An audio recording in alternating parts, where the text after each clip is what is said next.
Okay, so... You know where we're headed, library. Yeah. Oh, do we want to listen to the, Guardian descriptions? Sure. No, back to that. Right, there you go. Down to Chattur'gha Guardian. They came from the darkness, chittering spider-like parasites infesting the city Inga. Inga! They killed the city's inhabitants, using them for food, for slaves, for play. In the city's last dark, doomed days, blood filled the waterways, drained upon the streets, a proud, mighty race, now nothing but bloody goblets of meat in the gutters. So it has been for eons. The Guardians, those eternal parasites, still swarm in that necropolis, feeding on those that live in ignorance many miles above us. Damn you, listen to me! They feed on us! The darkness comes. It will consume us all. We must fight them, or all is lost. Okay there. So, Chattur'gha Guardian, massive jaws on underside of body, armored shell, prevents physical damage, no obvious vulnerability, and actually these things look a little bit like almost vaguely crab-like spiders, really heavy, kind of interesting creatures. Interestingly enough, even though we get to Inga later, because that's this whole city under the mansion that he's talking about. We saw the entrance of during Maximilian's chapter. We'll see a little more of it later. We'll get there. But there's a whole city under your house. How do you not know about this? How does nobody notice this? Obviously, Rhode Island does not have a subway system.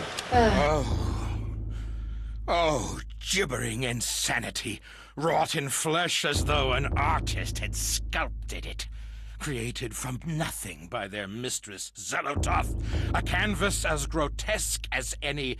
Their bodies made no sense, no heads, no organs, an empty husk, devoid of the trappings of nature, but it walked, it sang, it shrieked. A mockery of reason, both natural and mental, a blasphemy from beyond the veil. The veil has opened, and we should not see beyond. We weren't meant to, never, ever meant to. Oh, give us the blessing of ignorance, the happiness of oblivion. Innocence can only be tainted, never returned. Sounds like this guy wasn't meant to see beyond the veil of reality much at all. Maximilian had a low sanity overall. I don't recall if I said this before, but it seems extremely likely that the autopsy reports were actually either written or said by Maximilian probably while he was in the asylum, because he's sounding especially crazy doing them. Yeah. Or, like, immediately afterwards, he totally lost it. I mean, he seemed to be losing it even during that chapter. But anyway, a curious lack of internal organs means no way of inflicting critical damage. No obvious vulnerability.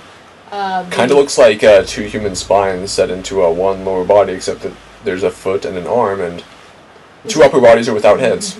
The Xel'lotath Guardian is probably my favorite, and the description at the beginning is probably my favorite.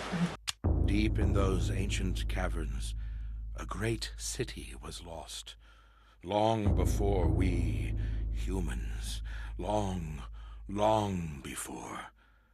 The proud city of Inga, decadent and trusting, and it was their downfall. When the darkness came, and the Guardians slaughtered them, their existence was but a dying echo shrieking from violated mouths, resounding within their homes, their tombs. If you stand alone in one of those halls, quietly, ever so quietly, you can hear the cries of the people of Inga.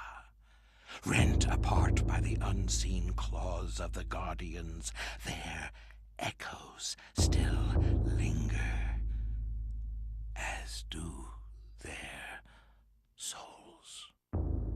This creature bears no relation to anything in my experience. Obviously, he has not experienced either praying mantises or shrimp. And, Chattur'gha went over to go get Gaki. I guess I was forgetting him, and he was, he needs to be involved in all my LPs. Okay, so we're actually going to start heading out now. First, I'm going to enchant my stuff in a much happier way. I think Alex probably has, the best overall stats. She's kind of young and whatnot. Anything else I'd say would be taken sexually. And I can't really think of a good term that actually... Whoa. That was a flying book. Oh. It's the next one. I see things move in the corners of my eyes, and, Demon of the Khmer. And somebody else is in the house. Alex discovers a pulp novel written by one Dr. Edwin Lindsay among the books on the shelf.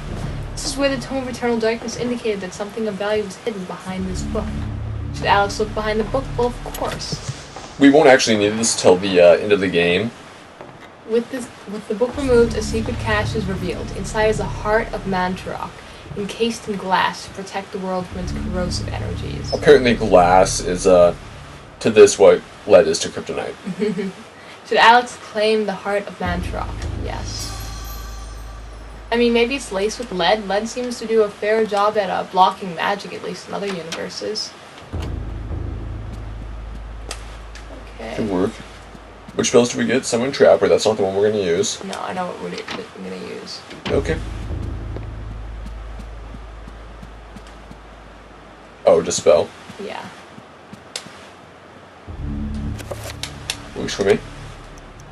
What does Dispel do when cast with Mantra? Dispels everything. I assume. Dispels all three.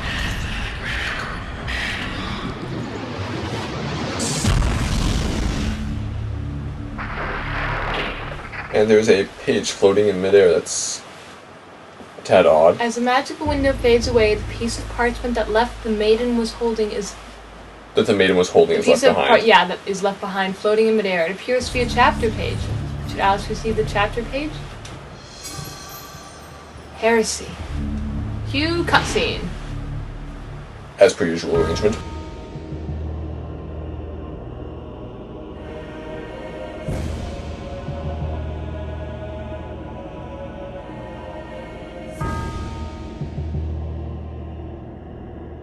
Xel'lotath.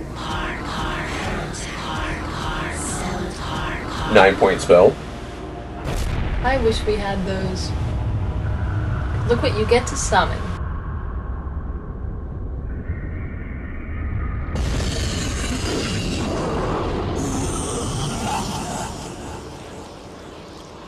That is beautiful and sexy.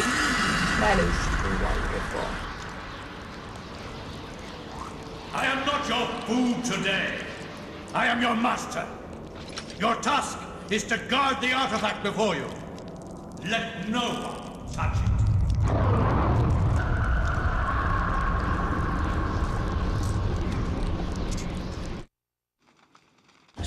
Well, the red artifact was found by Pius at the Urbia Cathedral, and he has that thing guarding it. Thing. Let's go.